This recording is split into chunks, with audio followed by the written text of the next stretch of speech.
ఓం నమో నారాయణాయ. అందరికీ స్వాగతం. ఈరోజు మనం కార్తీక పురాణంలోని 3వ రోజు కథను తెలుసుకోబోతున్నాం. ఈ కథ కేవలం ఒక్క దీపారాధనతో ఎంతటి దరిద్రమైన, పాపమైన ఎలా తొలగిపోతుందో కళ్ళకు కట్టినట్టు చూపిస్తుంది. ఈ కథ పేరు దుర్వాస శారద వృత్తాంతం. పూర్వం శారద అనే స్త్రీ ఉండేది. ఆమె అపారమైన దరిద్రంతో, అనేక కష్టాలతో జీవనం గడిపేది. ఆమెకు తినడానికి తిండి, కట్టుకోవడానికి సరిగ్గా బట్ట కూడా ఉండేది కాదు. తన దీన స్థితికి విచారిస్తూ దేవుడిని ప్రార్థించేది. దుర్వాస మహాముని ఉపదేశం. ఒకరోజు శారద అలా బాధపడుతుండగా ఆ మార్గంలో ఎంతో పవిత్రమైన దుర్వాస మహాముని వెళ్తున్నారు. ఆయన శారద కష్టాన్ని తన దివ్య దృష్టితో తెలుసుకున్నారు. దుర్వాసుడు శారదతో ఇలా అన్నారు: ఓ శారద, నీ ప్రస్తుత దరిద్రానికి కారణం పూర్వజన్మలో నువ్వు చేసిన కొన్ని పాపాలే. అయితే దానికి ఒక నివారణ ఉంది. ఇదే కార్తీక మాసం.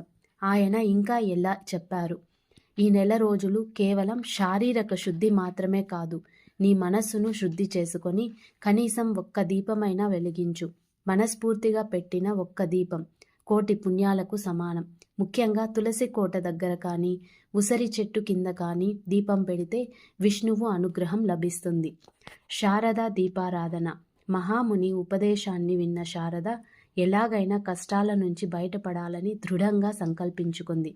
ఆమె దగ్గర దీపం పెట్టడానికి నూనె కొనడానికి కూడా డబ్బు లేదు. అయినప్పటికీ ధైర్యం చేసి కొద్దిపాటి నువ్వుల నూనెను సంపాదించింది. నిత్యం ఉదయం సాయంత్రం తులసికోట దగ్గర భక్తితో దీపారాధన చేసేది. తన పేదరికాన్ని కూడా పట్టించుకోకుండా కేవలం శ్రీ మహావిష్ణువుపై, పరమేశ్వరుడిపై నమ్మకంతో దీపాలు వెలిగించింది. కార్తీక మాసం ముగిసేసరికి ఆమె వ్రతం ఫలించడం మొదలైంది. ఆమె అంతులేని ఐశ్వర్యాన్ని, ధనాన్ని పొందింది.